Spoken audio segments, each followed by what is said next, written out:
सिर्फ लाइव 24 भारत विज्ञापन और खबर देने के लिए संपर्क करें।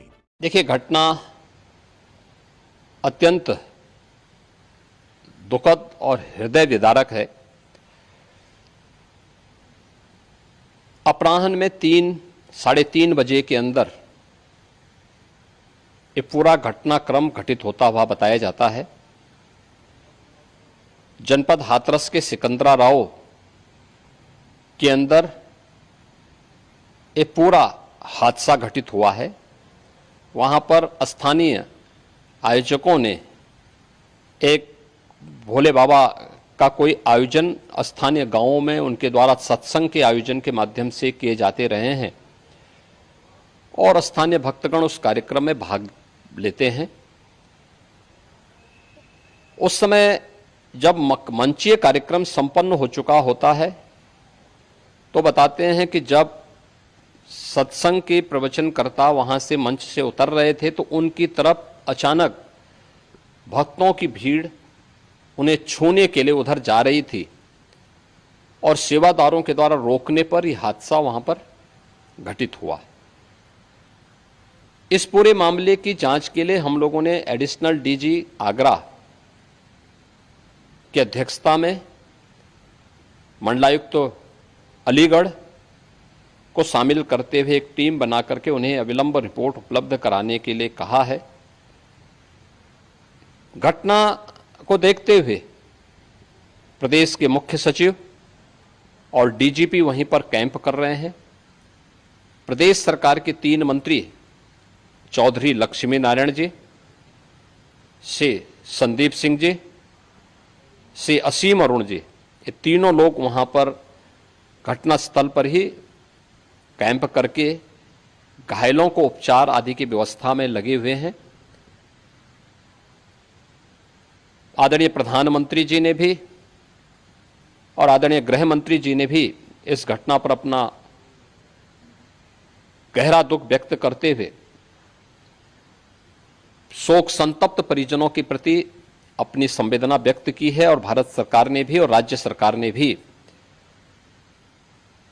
मृतक के परिजन को 2-2 लाख रुपए की और गंभीर रूप से घायल परिवारों की नागरिकों के लिए भी 50-50 हजार रुपए की सहायता की घोषणा की है। राज्य सरकार इस पूरी घटना की तह में जाएगा। यह हादसा है या साजिश, यह भी हम इसकी तह में जाकर के इसको देखेंगे। इस प्रकार की घटना पर पीड़ितों के प्रति संवेदना व्यक्त करने की बजाय राजनीति करना यह अत्यंत दुर्भाग्यपूर्ण है और निंदनीय भी। जो लोग इस पे कुछ राजनीतिक दल इस पे राजनीति भी कर रहे हैं, इसको गलत बता रहे हैं, आपको लगता है कि इस तरीके की घटना जब होती है तो राजनीति करने की बजाय सरकार देखिए ये समय पीड़ितों के घावों पर मलहम लगाने का है, पीड़ितों के प्रति संवेदना का है। सरकार इस मामले में पहले से संवेदनशील है और सरकार इस मामले की तह में जाकर के साजिशकर्ताओं को भी और इस घटना के जिम्मेदार जो हैं उनको भी उचित सजा देगी। इस पूरी घटनाक्रम के लिए हम लोगों ने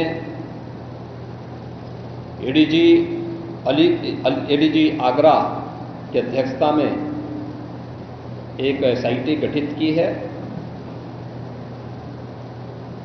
जिसने अपनी प्रारंभिक रिपोर्ट दी है और इस घटना की तह में जाने के लिए उनसे कहा गया है। बहुत सारे ऐसे पहलू हैं जिन पर जांच होनी बहुत आवश्यक है। अब तक प्रथम दृष्टया जो थी हमारी कार्रवाई ये थी कि राहत और बचाव के कार्य को आगे बढ़ाने के बाद आयोजकों को पूछताछ के लिए बुलाना, घटना के बारे में, हादसे के कारणों के बारे में उनसे भी पूछताछ करना और फिर घटना की लापरवाही और जिम्मेदारों की जवाबदेही भी इसके लिए तय करना, जिसके लिए पहले से ही एफआईआर यहां पे दर्ज हो चुकी है। इसके लिए कार्रवाई आगे बढ़ रही है। हम लोग इस बात को किसी भी प्रकार से डिनाई नहीं कर सकते कि इस प्रकार की घटना केवल एक हादसा नहीं होता है। अगर हादसा भी है तो उसके पीछे कौन जिम्मेदार है, और अगर वह घटना घटित हुई है तो इसके पीछे हादसा नहीं तो साजिश किसकी है, कौन इसके पीछे है। इन सभी पहलुओं को लेकर के राज्य सरकार ने तय किया है कि हम इसका एक जुडिशियल इंक्वायरी भी करवाएंगे, और जुडिशियल इंक्वायरी हाईकोर्ट के एक रिटायर्ड जज की अध्यक्षता में होगी, जिसमें प्रशासन और पुलिस के भी रिटायर्ड सीनियर अधिकारियों को रख करके इस पूरी घटना की तह में जाकर के